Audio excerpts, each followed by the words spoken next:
So kung gusto niyo ako tanggalin Monday, sige, trabaho muna tayo till Sunday.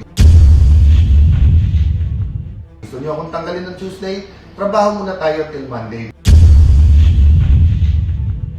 So, dun sa nakikinig, who doesn't like the new majority or doesn't like me, where do you want the country to be? To God's grace, tuloy-tuloy po ang trabaho. Magandang hapon po sa akin na Facebook family. Kanina po, I expressed sentiments, narrated some facts, made some suggestions. Now, I just want to make an update. Before that, someone told me, battle of narratives ang nangyayari. And may angal po ako doon.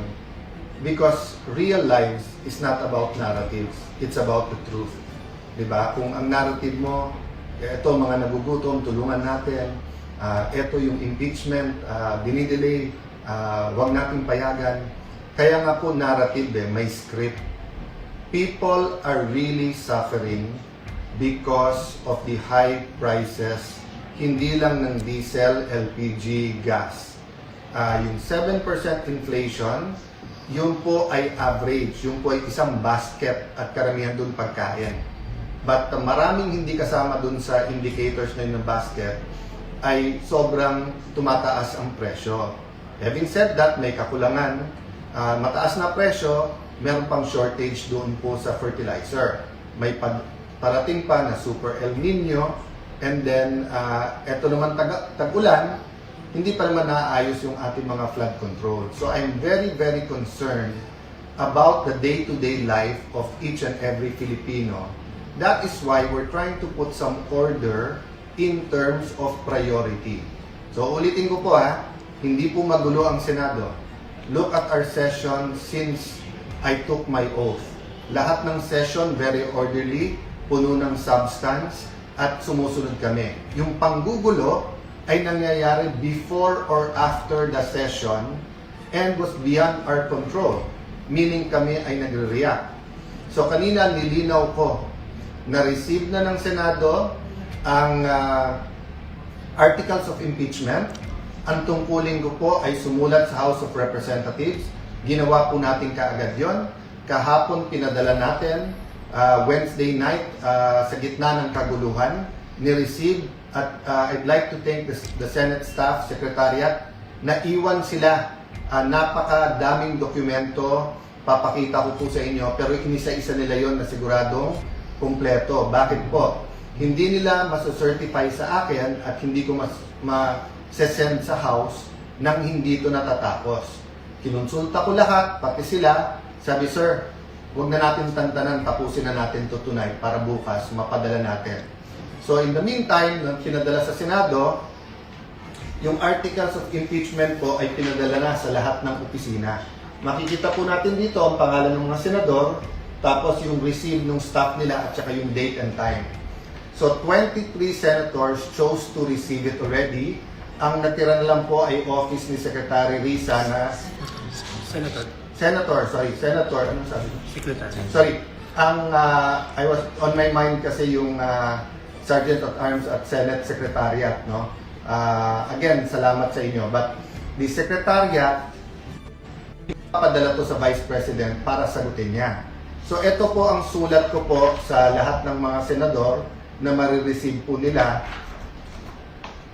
For the honorable members of the Senate, I write to inform you of the action taken by this office in connection with the impeachment against Vice President Sara Zimmerman Duterte transmitted by the House of Representatives. The Senate received the resolution of the House of Representatives setting forth the said articles of impeachment together with annexes thereto on May 13, 2026. On 13 May 2026. Pursuant to Rule 1 of the Senate Rules of Procedure on Impeachment Trials and consistent with its mandate under Article 11, Section 3 of the Constitution, the Senate has taken proper order of the impeachment and shall immediately proceed to its consideration. This office has accordingly communicated the Senate action to the House of Representatives through a letter addressed to the Speaker of the House of Representatives dated 14 May 2026, which they received on that date. By the way po, nakausap ko rin po si Speaker sa phone noong May 13 at binanggit ko po na we will be replying at natanggap na po. Yes, kasi papunta or nandun na yung taga-House of Representatives. In view of the foregoing, the Senate shall convene as an impeachment court on 18 May 2026 at 3 p.m. in accordance with the applicable rules and procedure.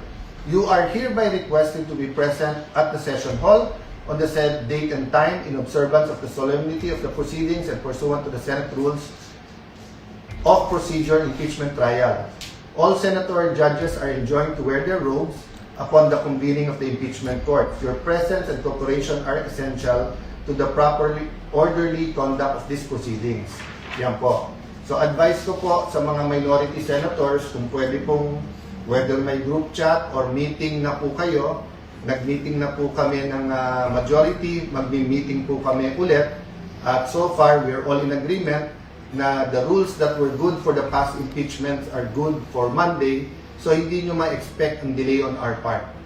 So outside the Senate, kung sino man ang nagpapakana ng narrative na kaya nagpalit ng leadership para i-delay yung impeachment, it is absolutely not true. Lawyers are officers of the court. I believe in the honor, in yung pinaghirapan ng bawat isang abogado, yung pagmamahal sa Diyos, sa bayan, sa konstitusyon. So I am again asking yung mga law deans, mga bata po nakatingin sa inyo. You took the extraordinary step of not even asking, not even communicating, walang due process. Pinagbintangan nyo po kami na yung change in leadership is denying due course or will delay the impeachment proceedings. So siguro naman po, with all humility, kaya nga kumpanyero tawag natin, kumpanyera. So sa korte, pag may nagkamali at sinabi, pasensya na kumpanyero, pasensya na kumpanyera, so tumimbre man lang kayo, hindi man lang kayo tumimbre, ngayon opportunity nyo to have a joint circular then or joint statement saying that we apologize to the honorable senators of the new majority kasi nakikita namin ngayon that nag-move ng tama. By the way, Lodins, yung ilan sa inyo criticize sa amin. Hindi ba sunod-sunod po na pinatunayan sa Supreme Court na tama po kami? Hindi ba bawat galaw in the past na umabot sa Supreme Court at hindi ba sa law school deans kayo mismo ang nagtuturo na kapag ka Supreme Court ang nagsabi, yan ang batas. At hindi ba po may kasabihan po, no? Matagal na po to. Hanapin ko po yung quote talaga, no? Na nagsasabing, we should be a nation of laws, not of men. So ano po ibig sabihin ito? Na kahit ano pong lakas, kahit anong kapangyarihan ng isang lalaki o babae o man or woman, ang batas ang nasusunod. So kung nag-a-argue tayong lahat, tapos may desisyon na ang Supreme Court, kayo pa rin ang tama. Yung po ba ituturo natin sa mga law students? So ngayon po, na sinabing agad-agad, sinabi pong forthwith, sinabing no delays, nasa lounge po ako at kinuha ko opinion, pati ng mga kasama sa minority. Sa Lunes po, hindi po yung majority ang magiging dahilan ng kahit anuman delay. Kailangan ko pong meeting, kailangan ko po i-announce sa inyo na may acting Sergeant at Arms tayo. Bagamat ginawa lang ng Sergeant at Arms sa kanyang trabaho at prinotekta ng integridad ng Senado, ipasok ko lang po yun. Kayo po, pag may pinagsabihan na kayong isang grupo, huwag na kayong lumapit sa bahay namin. Nagkokos kayo ng tension. At sinabi ng grupo na yun na armado, sige sir, hindi na kami lalapit dyan. Tapos nakita mo, umaligay sa bahay mo. May dalang mahahabang armas. Lumabas yung security guard nyo at sinabing, boss, umalis na kayo. Hindi pa rin umalis. Hindi mo naman matawag ang pulis. Dahil nandun na sa pulis sa labas na ilang libo. May pulis ka naman sa loob. May marines din sa loob. At pagkatapos, nung nag-warning shot ka, bumaril pa punta naman sa inyo. Anong gagawin nyo sa bahay nyo? Hihintayin nyo, nalusubin kayo at i-overwhelm kayo ng mga may armas? Or you will defend yourself? So, I am really concerned about Monday. Because this week, nakita po natin simula sa pagpasok ng mga NBI sa Senado noong Monday hanggang sa ginawa noong Wednesday night. At ano ang sinabi ng aming mga kasamahan ng senador? Disgusted daw sila sa nangyari. Wala man pong outrage, wala man pong pagkakaisa. Dati po, may madapa lang po isang senador, lahat po concerned na dati po may threat lang po sa sasakyan ng senador o dun sa loob ng session hall, may konting gulo lang, nagkakaisa. Pero ito po, sa buong pangyayari, wala man nangamusta kami sa amin kung buhay pa kami, kung ano nangyayari sa amin.